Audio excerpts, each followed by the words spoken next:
For hair thinning, okay, this is on someone who has thick hair that you want to remove some of the bulk. It is not going to affect the length at all. Length will stay the same. All it does is take out some of the bulk of the hair. So on a client who has very dense, thick hair, you might want to do hair thinning. Okay, in your procedure books, it is procedure number E3. E3. Okay, first step would be, Sanitize your hands. and then Assemble materials. assemble materials. Draination. Okay, next, Jeff. Hair and scalp. Okay, good. And then, Analyze texture of hair. okay, Section it. okay, you're sectioning it off for a haircut. Okay, and then,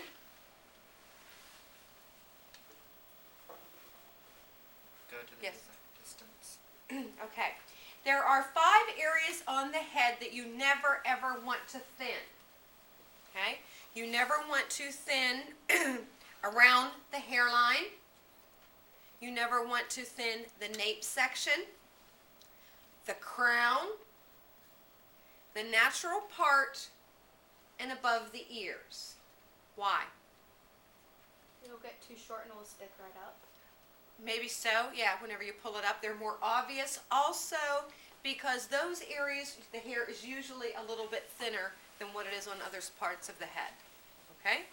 So, you're going to, again, we're going to have it parted off in a haircut, and I know I don't do the hairline, I don't do the nape, so I would probably let my section down probably right above, what was the bone here? Occipital bone. Okay. Now, we had to take texture into consideration for this one as well when we did our hair analysis. Depending on what the hair texture is determines how far away from the scalp that we want to do our first cut. Now, your thinning shears are notched on one side, it's straight on the other. There are some that have notches on both sides. There are some that have more distance in between the notches. The more distance in between, the chunkier the pieces. The finer the teeth, the less noticeable it's going to be. Okay? So, if my client has fine texture, you can have thick hair but have a fine texture to it. Fine, you want to do a 1/2 inch to 1 inch from the scalp, which would be about right here. Medium, 1.5 inches to 2 inches from the scalp. And in coarser hair, or texture, you want to go about 2.5 or about 2 to 2.5 inches from the scalp. Reason being, coarser hair, when it's short, a lot of times will stand straight up on end and it might protrude up through the hair. Okay? That's why you want to keep it a little bit longer. So, comb out your section. You only want to take about a 1/2 inch section. Open your blades, again, determining what we are. If we're fine, medium, or coarse, depends how far away from the scalp. I cut, open, doesn't look like anything, does it? Comb it out. You cannot see the line that I cut, but it does take out some of the bulk. Now, you can cut again. Feel the hair after you've combed it out. If it still feels rather thick, you can cut again, but you never ever want to cut on the same place twice. What would happen if I did? It's thinner. Yeah, it'll make it too thin. So you want to drop it down about 1 inch. You want it from where you cut, and you could cut again. You still want to stay about 1 inch from the ends. And then go. And then you'd proceed on the other side. I would continue taking sections and doing the same thing until I reach possibly this area. We do not want to do it at the crown, so I would be done.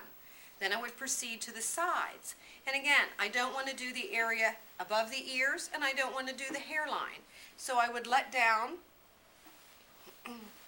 about 1.5 inches and then take my section here. Do a couple sections here, and then of course on the top, we don't want to do the hairline, we don't want to do the natural part. So depending, or the crown, so depending on how they wore their hair would determine how many sections I could do here. Okay, thinning is always done on dry hair. I think it's easier because you can feel it, and you can tell whenever you comb that out if you need to do more. Again, less is best. You do not want to do this every single time that your client comes in for a haircut. You would do the normal haircut first and then go back in and thin it. Sometimes a client might come to you just to have it thinned. They don't want anything else done with the length, just to have it thinned. Okay? Okay, where am I at on my steps? What else? Final wrap. Do we cover everything? Safety precautions. Use care when placing blades into hair to avoid unintentional cutting. How do we avoid unintentional cutting? Palming. Palming your shears. Simply, same as you do with your cutting shears, taking your thumb out of your shears, keeping the blades closed, and then holding it tight.